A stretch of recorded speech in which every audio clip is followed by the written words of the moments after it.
Dynamite download. AEW 2020, John Silver. Special event, as you can see, SPD. For a smashing good time.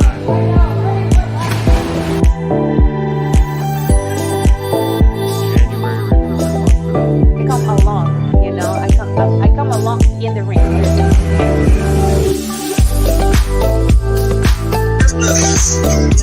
I mean, I would not want to. I would not want to.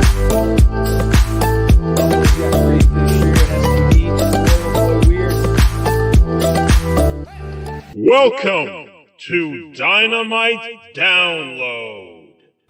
Welcome, everybody, to Dynamite Download. You got your boy Crayfish and Bonds. We're shaking it up on y'all. We're shaking it up on you guys. You got Team Heel here representing, and Bonds. It'll be interesting to talk Team Heel with you tonight. A lot of times when you and I get into the show, the analysis gets a little deep. You and I have been fans since basically you were born. The show makes a little bit of a heel turn. Yeah, and will tonight be the inevitable heel turn that Bonds and Crayfish go off the power and positivity rails. SPD's out there listening somewhere. I know he's cringing, knowing we're gonna violate those principles of positivity at some point. Positively. Crayfish and Bonds here we're gonna definitely dive deep. But overall, this show is gonna be awesome. There's a lot of good to talk about. More good than bad, as always. And honestly, I think that they talked about it during the tonight's show. Man, how different this roster is from when they started to where they are now. And you put that match card up there tonight, and it does it. It's one of those pinch me moments where you're just like, man, this roster is so different. Yeah. Yet there are those mainstays, which is great. So look at those new faces up there since we started the show, So many people that weren't signed are signed. Thunder Rosa, while she was on TV, wasn't signed yet. CM Punk, Jade Cargill was just starting out when we started out as well. So seeing the growth of this roster and what's going on in the last year has been awesome. Yep. And we're going to talk about that a lot tomorrow because tomorrow we have our second annual Dynamite Download Awards show, which is going to be fantastic. Yeah. But let's focus on tonight. Let's get this down and get this done here, and let's talk about Dynamite, man, because it was a great show.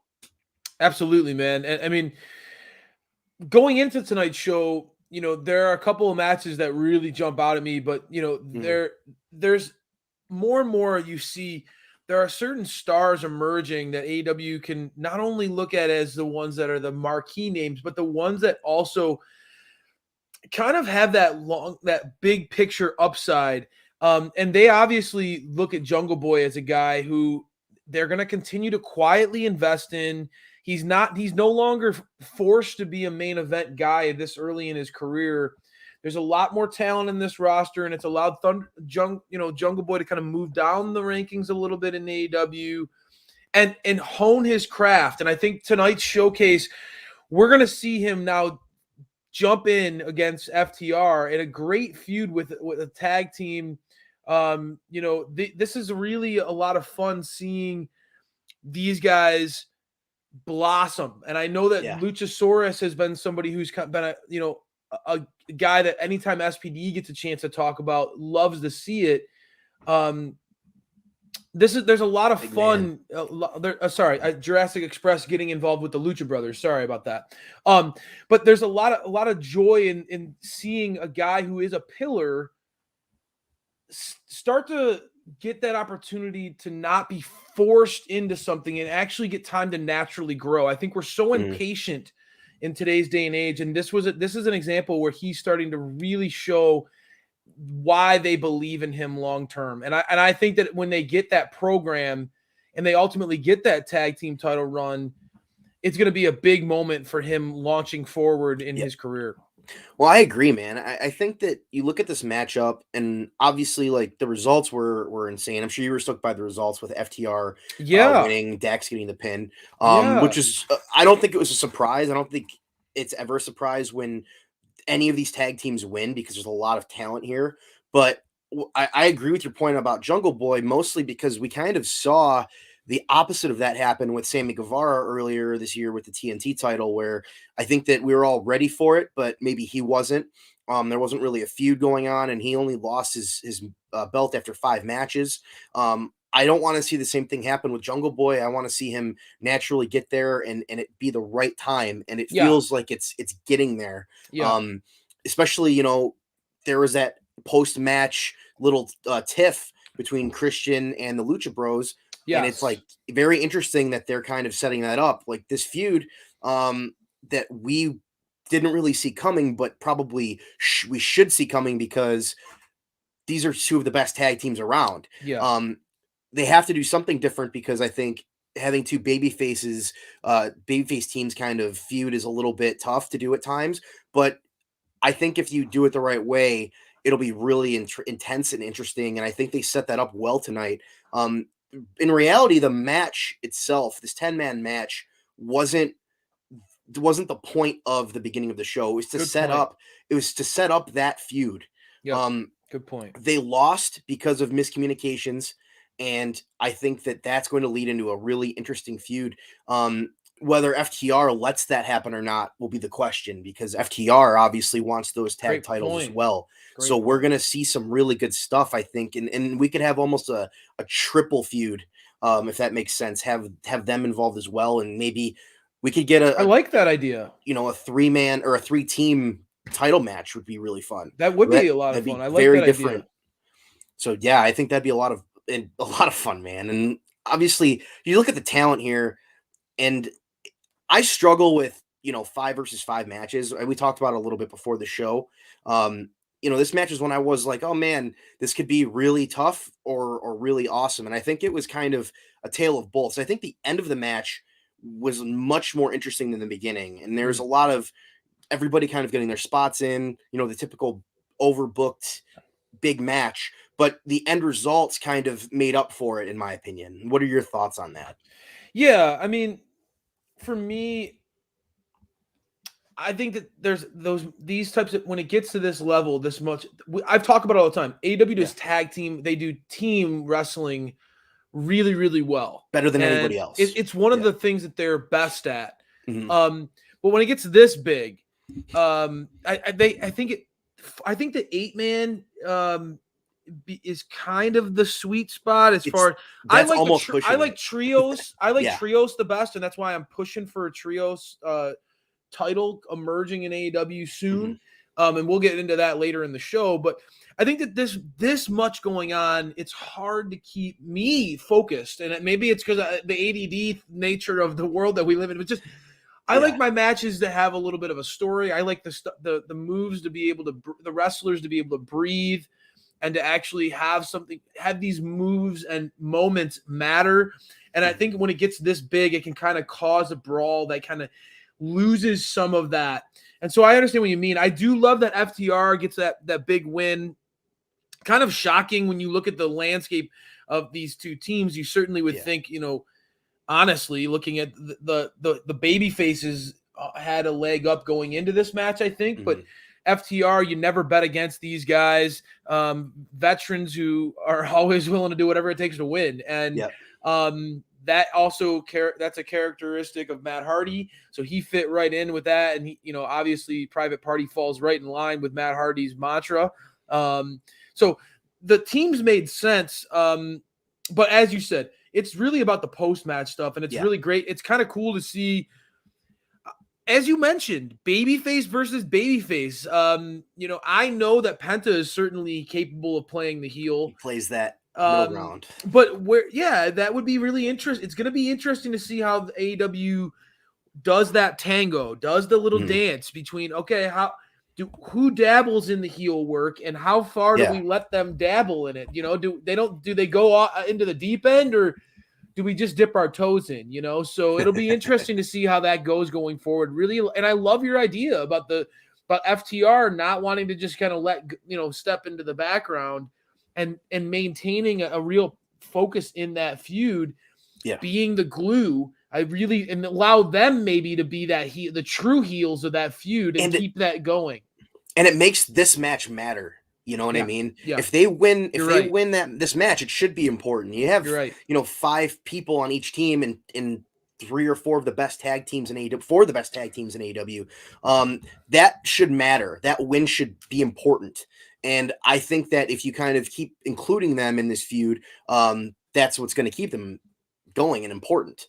But man, we had a lot of tag matches tonight. And another one, I'm sure you're stoked to talk about this one too, because it's more of our favorites. We got to see Team 2.0 and Daniel Garcia face against PNP and Eddie Kingston, man. And this one was pretty awesome as well. And I think that we can all agree 2.0 is one of the funniest tag teams going right now in the industry. They're awesome. We had a nice little poll up on our Twitter. If you guys want to check out our Twitter, who has the bigger head, Eddie Kingston or Matt Lee? And Matt Lee won in a landslide. Wasn't close, dude. Wasn't close. It was 90% to 10. It was crazy. But speaking of big heads and big chops, I want your thoughts on this match, because this one was a banger. Yeah, man. I'm quickly becoming like a total fanboy for Team 3.0. I'm going to call him Garcia. Garcia should just be part of them. Just be part of it. Just he's always hanging out with those guys. Man, that I love this crew. I love that they talk trash like nonstop. They're so entertaining. They're so funny, and they back it up, dude. I love that about these guys. Kind of got that old school vibe to them. Really enjoy every time I get to see them. I end up they're endearing. They are endearing. They're like bad guys, but they're endearing. The bubble gum stuck to your shoe. You can't seem to get over the fact that they're stuck to you. I'm just these guys are so great at Top being notch. being annoying, and you talked about that. The agitators.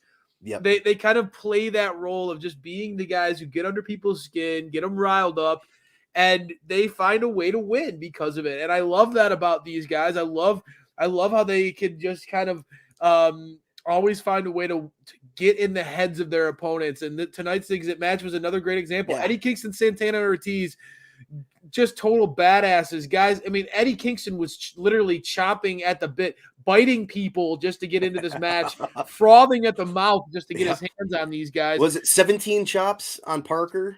Was it 17? And SPD was counting somewhere. Yeah, SPD he was counting. Definitely counting.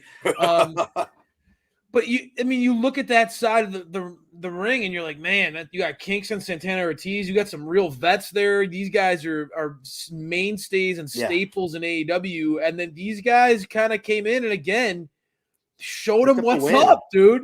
Showed them what's up. I love it.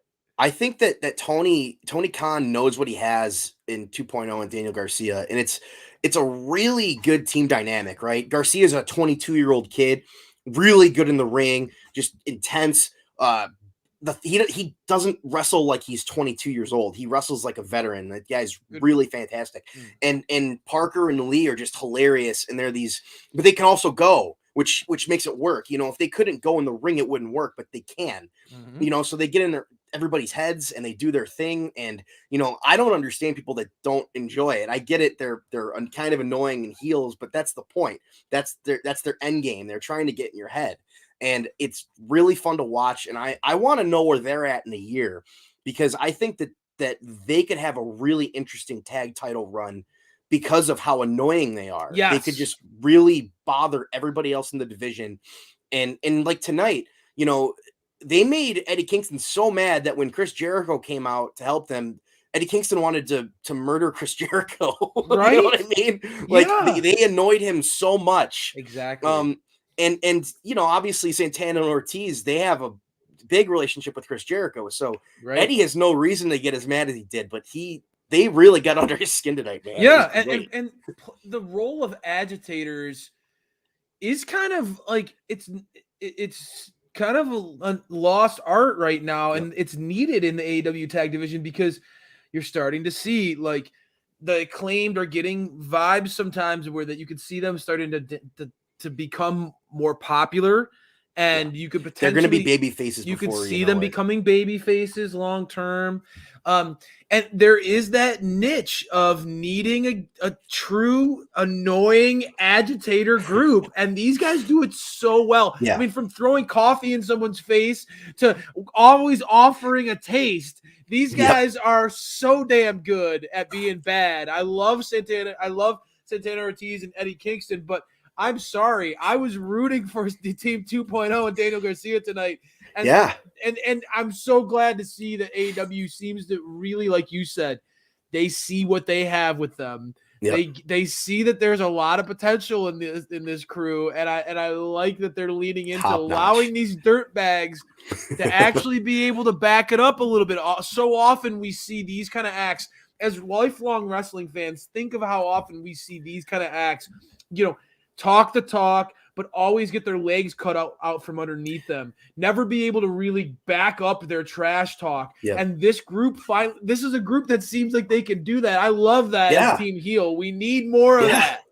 You can't win a match with the amount of talent on the other side and not be good. You know what I mean? Like they are top notch, man. They're ready. Like a win like this tonight just shows that they're ready to move up in that division, man. I wish there was I wish there was a TNT title for the tag belts. Like there was a version of that for the tag. I'm telling you, this would all be resolved when they get the trios titles, because then then Garcia 2.0 can shift their focus on some of that, and you get other teams that can start to shift their focus on that, and it gives more opportunity for a team like this that we see a lot of upside and potential in. And I think that's exciting to talk about when you talk and you see again, when we talk about it in the main event, there's so much potential for trios.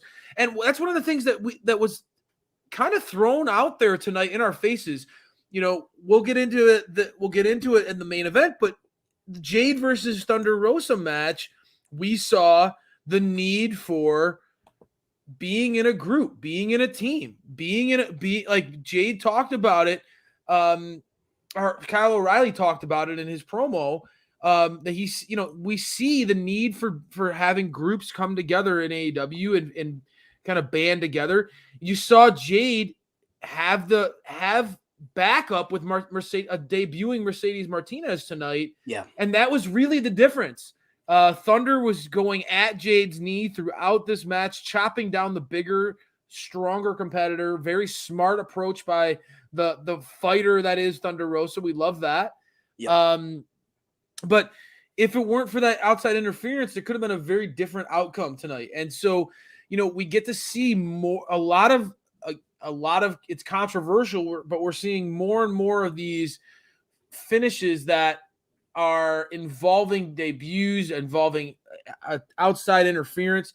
Yep. This match, though, was a match that I felt like needed an out, because the way that they've booked both these characters, you can't afford one of them to really lose clean, and that's okay. I know that sometimes we can say like, oh man, if you get to book the show, then why would you ever book a position or a scenario where one person can't lose and then you have to have a cop out or whatever? But sometimes that happens in wrestling, and it's best for everybody involved. Think about it. Thunder Rosa, even the most diehard Thunder Rosa fans, you'll see Thunder Rosa is very popular on my picks when we get into the 2021 awards. But when we talk about like breakout stars for like Thunder Rosa, certainly feels like she's meant to be a champion. She's felt that way since she's debuted in AEW. On the cusp. But this didn't feel like the title for her, guys. This feel like, even as the most diehard Thunder Rosa fan, I feel like her destiny is to go toe-to-toe with Britt. And Jade, although green, now has even more backup, Mercedes, to pair up with the mind of Mark Sterling, who has shown he's quite shrewd in tonight's episode. But Jade, moving on, this is one of the things you said, Bonds. It presents a perfect scenario for the main event where it's Ruby, who's the true babyface, going against Jade, who's really become a true heel in the landscape of AEW Women's Division. It feels like it plays better off of each other. Even though we're disappointed that Thunder Rosa lost this match, it makes sense in the big picture of the Women's Division, right? Yeah, I mean, here's the thing, and you talked about this, man. Like, the real money feud in this division is Britt Baker versus Thunder Rosa. And while that would be awesome if they were both champions, I want it to be for that big main belt. I want them to feud for the AEW Women's Championship, and that's the feud I want to start 2022. As soon as Britt is done with Riho, I want the next feud to be Thunder. I want that to happen. You know, get the Jade Cargill feud out of the way. Maybe have a rematch between these two. I think that'd be awesome. This was Jade's best match.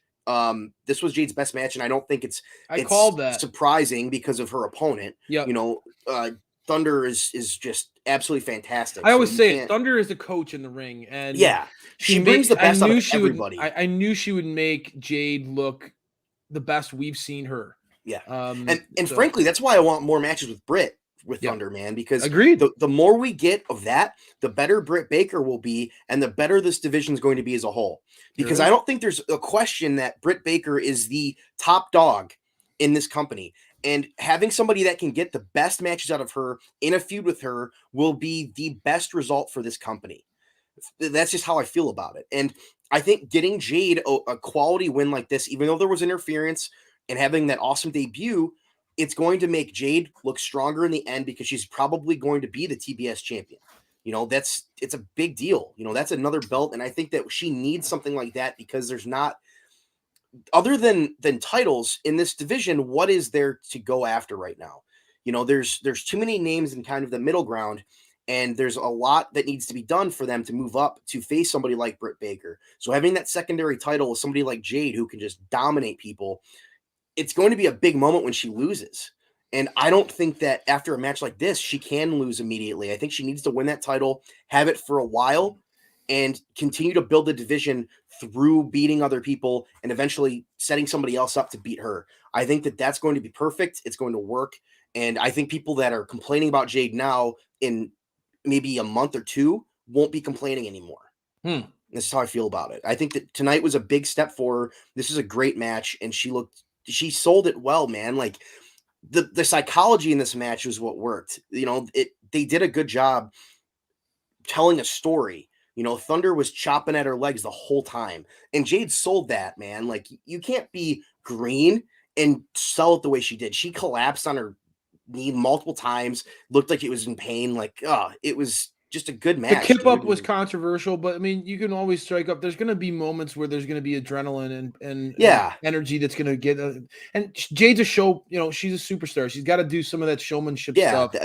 You can't have her wrestle like she's a babyface. I'm really glad to hear you talk this way because, you know, for me, I've been talking about it and it's been somewhat controversial in some of my conversations about this tournament, but I felt like Jade versus Thunder was going to be a huge match for Jade.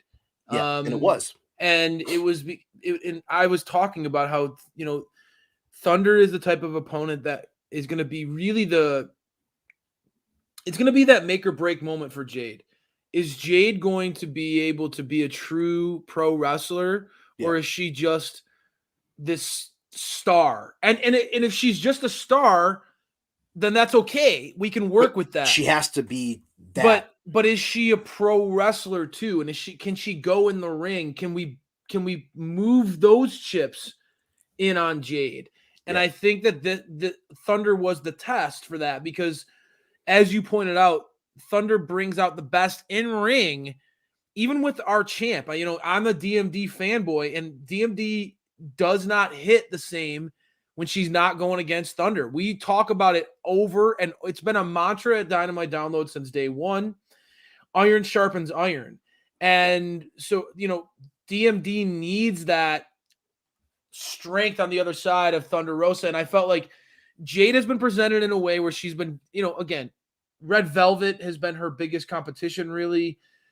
No offense to Red Velvet, but when we're talking about growing and establishing yourself as a real player in the AEW women's division, you got to have some big wins, you know, big wins. And this is one of those, even though it's controversial, this is one where Jade took everything the Thunder had. She still had some moments in this match that were when we look at it, when we look back on this match, Jade had some of the stronger, more eye-popping moments of this match. That pump kick that she had to Thunder Rosa where she booted her in the face, it was like Thunder Rosa sold that like she was murdered. It was executed to absolute perfection. Jade's pop-up Samoan drop was executed with pure strength and flawless execution by Jade. So some of these bigger moments in the match, Jade really was emphatic in breaking through. And it's good because Thunder is the type of scrappy competitor who can take the offense that Jade can throw. You know, Jade has had, even when we Roads to the Top, when I watched that show, it was controversial that Jade is so big and so strong that her offense legitimately hurts people.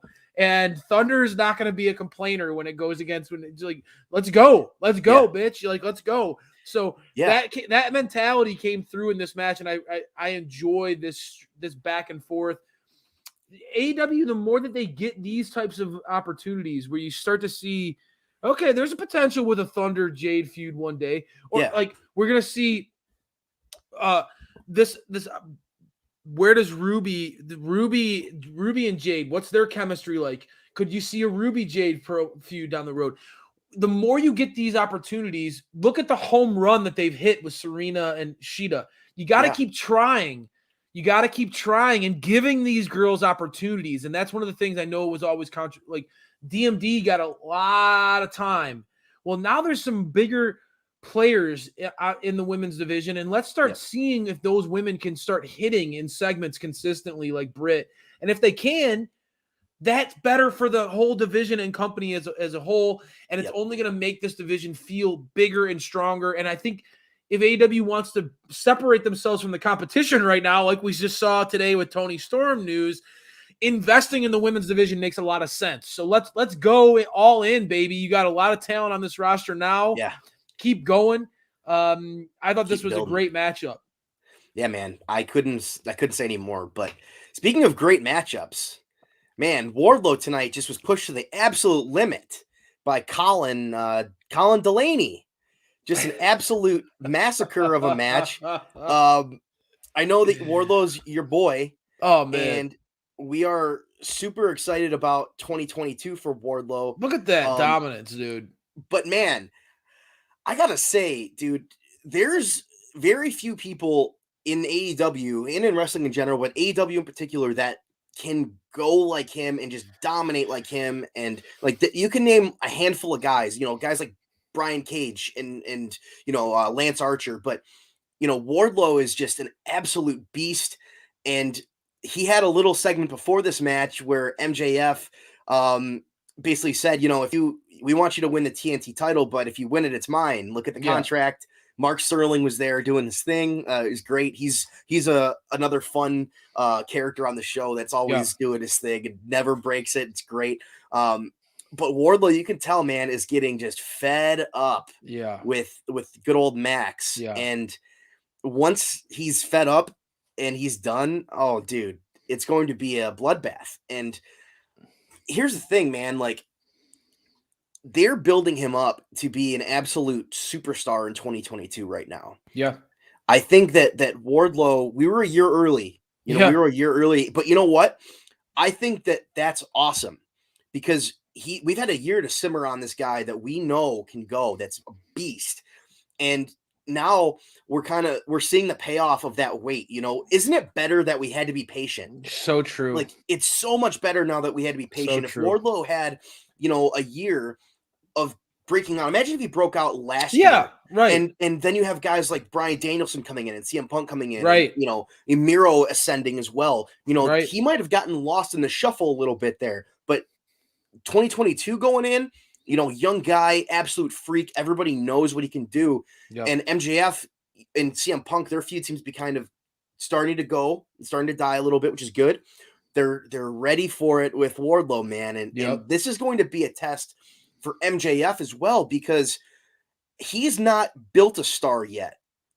He's been a guy who's gotten to ascend through feuding with guys like Cody Rhodes, CM Punk, all these other guys like Darby Allin, who I think is on the similar level as him. You know what I mean? Jericho. Jericho, Right. exactly. Yeah. Feuding with a legend like Chris Jericho, one of the best ever. Right. And this will be his first opportunity to really build up another guy who's got that upside, who's got that potential, who looks the part, who can talk, who can go, who's a freak athlete. And we're going to be able to see if MJF is really that guy, because if he can do that, and he can, and obviously Wardlow's going to do it too, but if you can get MJF in there building up guys like Wardlow, it's going to be huge for his career. And I think that Wardlow is right on the cusp, man. We're about to see him explode. And once he does, in the wrestling business, a guy like him who looks the part and can go and is a freak athlete, it's going to just be a huge thing for AEW, man. Absolutely. I mean, like you said, maybe we were a year early on the Wardlow breakout. And all year it was one of those things where you're just like, we're just waiting for it. I can't wait. I can't wait, baby. I can't wait. I can't wait. I can't wait. And when it comes to fruition, and it certainly looks like it's going to happen very, very soon, we're on the cusp of witnessing I love your idea. Have him go at his hometown and just rip MJF apart, break him in, rip his heart out, man. Man, Wardlow, you said it very well. In AEW, Wardlow feels very special. He's got a unique look and size, and just an overall vibe of superstar. If you know what I mean, he's not a guy that you see that could be working on the street, and that you bump into Wardlow at a Home Depot and you're gonna do a double take. You know, you're wondering what this guy does. You're like, okay, all right. Is this guy like a football player, or is this guy like a pro wrestler or something? Exactly. He's got to be an athlete. Wardlow's the type of guy who stands out, and the more you become a fan of his, and the more you learn about his athleticism, how smart he is inside and outside the ring, kind of a very cerebral person. The more upside you start to see, like, okay, this is a guy whose career is not going to go off the rails. Once he's made, he's got that ability to make it work for, I mean, like you and I have talked about, I compared him to a very young Brock Lesnar, but you've even said Dave Bautista vibes. I'm a huge Batista guy.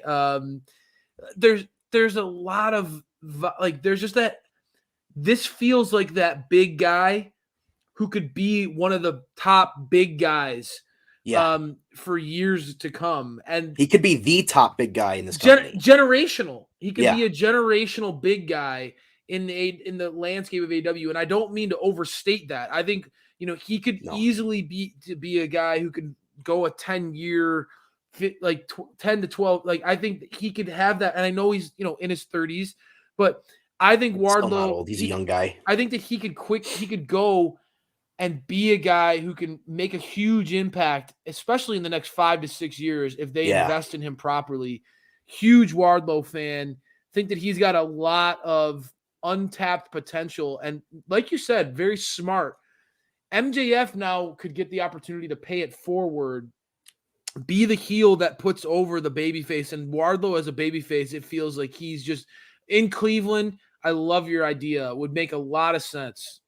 Oh, yeah, dude. Plus, like, they're going to pop, man. As a Cleveland fan, we love our hometown boys when they come home. Like, The Miz gets cheered when he comes to Cleveland. Yeah. You know what I mean? We love our hometown boys. So, that Tony Khan, probably smart guy, he's like, okay, them Cleveland fans know what they're talking about. Hopefully Wardlow doesn't have to buy a beer in Cleveland when he's down there. I hope my Cleveland guys down there represent and take care of the hometown guy. Oh yeah, you gotta treat him right. That's right. Speaking of treating people right, man, Brandy was really mean to Dan Lambert today, bro. We don't have a picture for this segment, but man, she went off. And man. So did the fans, because the Boo Birds were out on both sides in this one. I want to hear your thoughts on this, because I made the joke on our Twitter that Brandy is turning Dan Lambert face. And while I don't think that necessarily, it was obviously in jest, I do think that could be a problem in this feud, where there's a little bit too much animosity from the fans on both sides here. You know, Dan Lambert has, you know, struggles with a lot of people like don't like Dan Lambert. He's very loud and pompous, and Yeah. you know, sometimes I struggle with him as well. You know, I thought tonight's segment was great. But sometimes I've struggled with him. You know, he's had some of the same kind of promos, but Brandy coming back and really having her first big promo since coming back. This was a big one for her, man. And she let everything out, man. She just ripped into Dan. She threatened to beat him up in the middle of the ring. And she basically called him a cuck, you know. Like, yeah, it was just, I was trying to be nicer than that. It was but unbelievable. Like, she just was going off on him and just eviscerated him in the middle of the ring, humiliated him. And Lambert, to his credit, rolled with the punches, was very funny in his responses back to Brandy. The you know, these two worked. I felt like that segment really worked. It did. And if this leads to an Ethan Page versus Cody Rhodes matchup, I'm all for it, man. My praise for Ethan Page, I've said it time and again. I feel like this guy has got potential, got a lot of upside. Really like the overall package that Ethan Page presents. As you know, he could talk, he could go in the ring, he's got the look. The guy can do it all. He's got, you know, he has the stuff outside the ring where, you know, he's got the cheat days and things like that everybody likes to watch his vlog. He's great. Very so there's a lot online, yeah. Yeah, he's got a great presence online. Very cool guy, easy to root for. So him getting a big opportunity against Cody, I'm all for it. But I'm with you. I love seeing Brandy because Cody's not a heel or a babyface. He's Cody. And I love his new shirt. And I love that he's leaning into just being, he is whatever you want him to be. Yeah. And if you're a little kid, you're going to cheer. If you're you and me, we're probably going to cheer too because we get it. Yeah. But other people that are our age will boo him. Yeah. And Brandy is a great, bringing her back into the fold only intensifies that because she's so polarizing. Yeah. And this was an example as to why. I mean, she pulls no punches. And stole Jade's gimmick tonight. Even. She loves you could tell she loves being that top bitch. You could tell, like, she likes that being that I'm the top bitch in charge. I'm the head bitch in charge. Yeah. You could tell she loves that. And she revels in it. And why not lean into it? You know, she gets criticized for it no matter what online, even though it's unfair. She gets criticized for it online anyway. So why not lean into it, embrace it? I think it's hilarious stuff that they're doing right now. I think that the Rhodes family leaning into this stuff now is just great. You know, I want to see what Dustin does soon, man. I want them to involve Dustin more and stuff, get him involved too. I mean, like the thing with Dustin, I guess the problem with that is that the fans actually like him. So it's hard to get him involved. Yeah. Because that's when we get the cheers. Maybe that's how they should do it. Get him on their squad and then the cheers will come. But it's kind of funny, man. Like there's this weird, it's so weird, right? Like having Dan Lambert almost feels like that was like a last ditch effort to get them cheered. But now that they know it's not going to happen anyway, it's just like rolling with it and going with that is just, it's really funny. And I think that they could have some really good promo battles. If tonight was any indication, I want to see Dan Lambert and Brandy Rhodes have more segments, involve Cody soon, I want to pump the brakes. And that's where I want to say, like, I want to see this mean something. So I want to see Cody getting involved, like you said. I want to see Ethan Page and Cody coming face to face. Scorpio Sky and Cody. Get all these guys in here. Right. Even American Top Team. Other people that are involved in this. Like, who cares? Maybe have Cody do those matches with these guys, and that could be where that TNT title goes for a little bit, involved in that storyline. You know, have him defend his title against some MMA fighters and stuff like that. That'd be really cool. It would be. And it would be interesting, and you could also have him do his little parade and his crying, and like he could go on Brady's shoulders, just cheering like Rocky, and it would just be great. And I think that the fans would crucify him, and it would be fantastic, beautiful. You know, I think top notch, man. And I think that then involving Brandy again is brilliant, like you said. Get that heat up as much as you can, turn it up to 400 degrees in that oven and just let it go, man. Let it cook. Yep, exactly. Well, and speaking of letting it go and letting it cook, This Undisputed Era and Young Bucks drama was going from tonight. It went from a simmer to a full-on boil. Even though they showed out tonight, the ending of this match is kind of what we're left with at the end of the show. The drama involved in this, and to me, more than anything, this was such a great example of why the AEW needs those trios titles, because you could see either one of these teams holding those belts. I mean, this was an incredible match on both sides. Loved the offense that we got to see, the tandem offense. I love the different matchups of styles in this. One of those main events, if you didn't get a chance to catch it yet, go back, make sure you watch it, because it's just a really nice blending of styles on both sides. And we talked about it throughout this one, texting back and forth. It just, these teams, especially Orange Cassidy and Adam Cole, they just seem to work so well together. Awesome. Their chemistry feels like they were made for each other.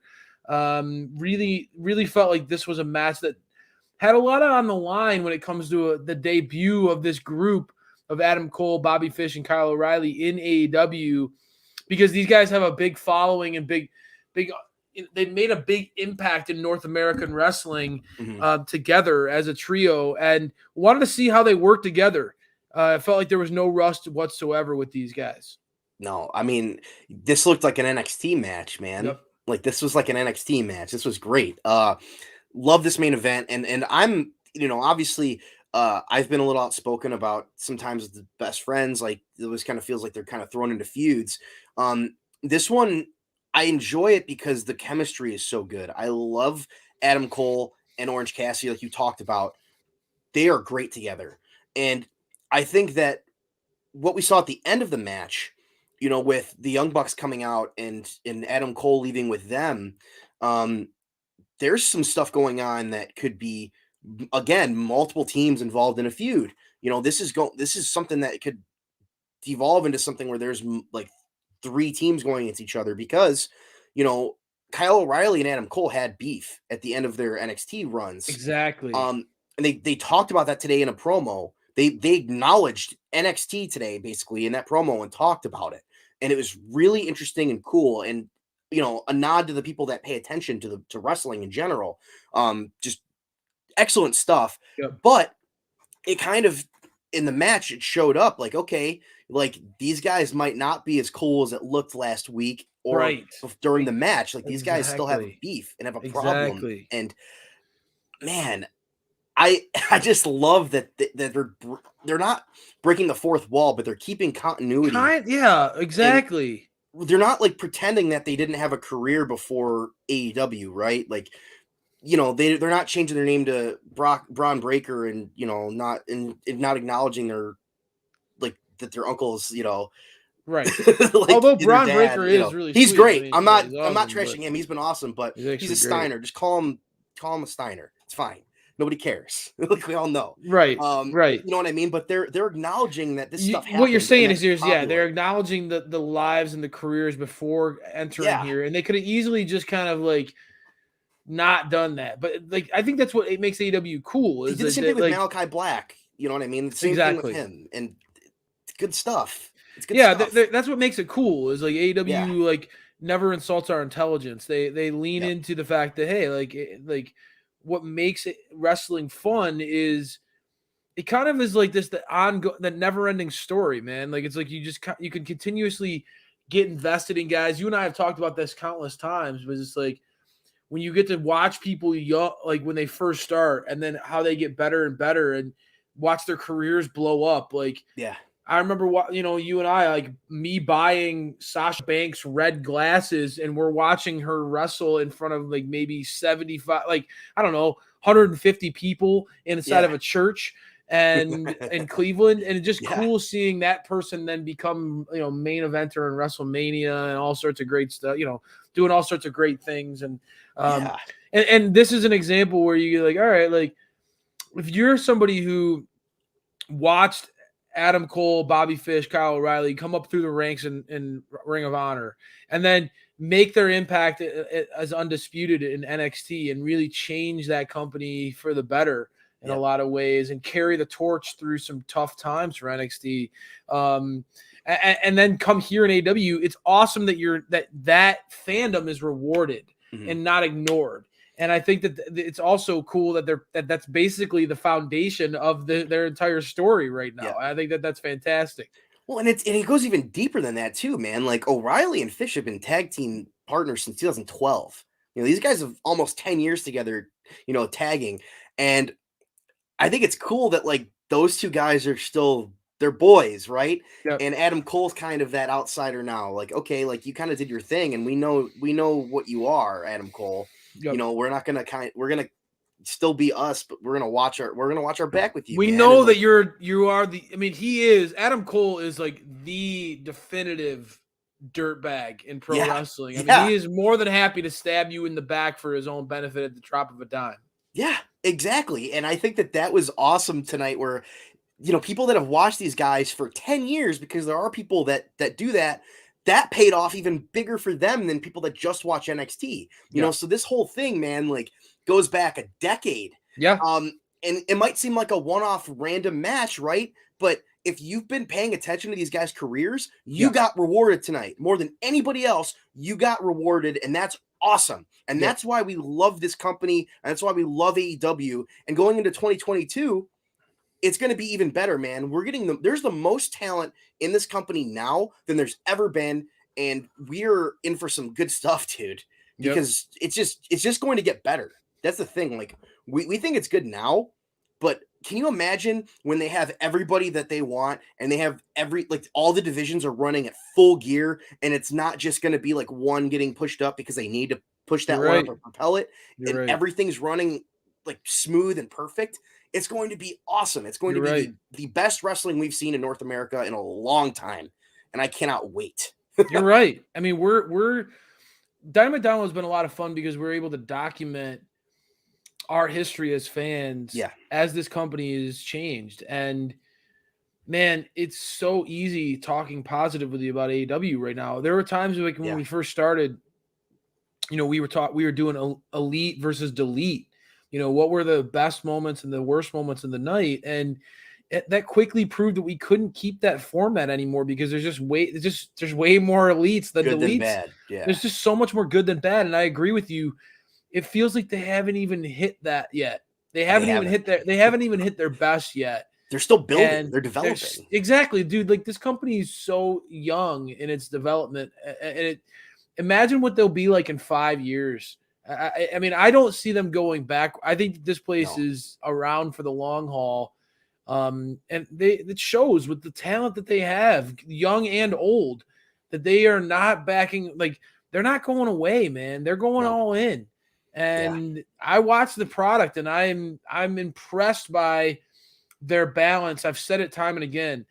Being able to keep the guys like the best friends who were there from their OGs, keeping them relevant still, while integrating in these new huge superstars like Bryan Danielson, and we got to see Adam Cole, like their opponents tonight, right? Adam Cole, all these guys have arrived in the last 3-4 months, but they do such a great job of balancing veterans and youth, of big name free agent signing with homegrown talent. Tony is doing I have to say, managing a locker room. Tony's doing a really nice job of building and creating an environment that feels like it's set up for short-term and long-term success. Yeah, I agree. I mean, you have guys like John Moxley who are, pushing 40, and guys like Chris Jericho are in their 50s, Sting. You have all these veterans that help bring eyes to the product. And then when the eyes are there, they get to see people like Jungle Boy. They get to see people like Sammy Guevara, Daniel Garcia, MJF, Darby Allin, all these names that you can see, DMD, all these people that are there that are awesome now, but they're growing and they're young and they're all under 30 and ready to rock in their 5 years. They're going to be the top guys. Yep. I don't think if a guy like John Moxley decided today that he was going to be done and retire, I don't think that would cripple AEW. No, you know what I it mean? could have. It might have a year ago. You're right. It might have a year ago, but today, no, it won't, because they've spent 2021 building these names. And I think that we're about to see it all start prospering for everybody that's paying attention, man. Like Wardlow's a great example, Right. where You're Wardlow is ready to break out. And it was a long, slow burn with him, man. Yep. But it's going to feel epic. And that might be a 5-6 year window where he's the top guy. And we don't know what his ceiling is yet. Yeah. But, guys like that, they're all over this roster. You're top right. To bottom. So top to true. Bottom. Wow, Ricky Starks, you could name it countless guys where you're just like, I can see this guy. Half a Tim Task. You could just be like, I can see this guy becoming a top guy. Oh yeah, I can see this guy becoming a top guy. Oh yeah, I can see that girl becoming a top girl. Like, you see it across this entire roster, dude. You're absolutely right. It's absolutely unbelievable, and that's what makes this show so fun.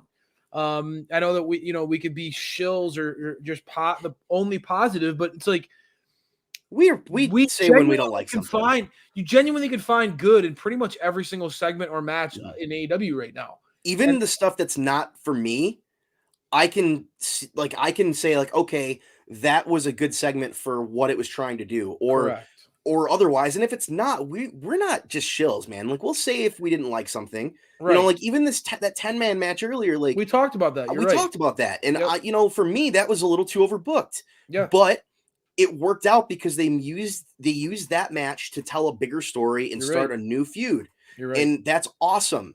And that's the stuff, man. If you pay attention and you're not just like, oh, that match was overbooked, I hate this, and you go actually pay attention to the story they're trying to tell. You're right. It's a payoff, man. You're and right. I think that tomorrow when we're live doing our award show at 9:15 or 9 o'clock, 9 o'clock p.m. Yep. Eastern Standard Time. Join us. We're going to be live. We're going to talk about a lot of that stuff because we're going to be talking about the top baby faces, top heels, top tag teams. Everybody is going to basically be touched on. Every division, everything's going to be talked about. Share it with your friends. You're gonna, maybe get some people to come together, get some popcorn, get some snacks. A watch party. Get a watch party like you would for the Emmys or the Oscars or the Tonys, because this is going to be a huge event. It's going to be a lot of fun to go through. Like you said, every single thing that happened over 2021, we're going through the highs together. It's going to be a lot of fun. Oh, man. And the awards are going to be epic. I'm sure the wrestlers are going to be stoked that they won. Of course. So make sure once we give these awards out, you tag them as well, so they know that they are the Dynamite Download Grand Champion Award winners. Please do. Please do. That'd be great. We will. But please do. And on that note, Mr. Crayfish, I will bid you adieu, and I will see you tomorrow. Everybody else, follow us on social. Keep up on our Twitter. We will announce. We will have a link for you for the show tomorrow. It's already up on our Twitter. So just follow us on there and check it out. We can't wait to see you tomorrow, and it's going to be an epic night in Dynamite Download history. Good night, everybody. Woo!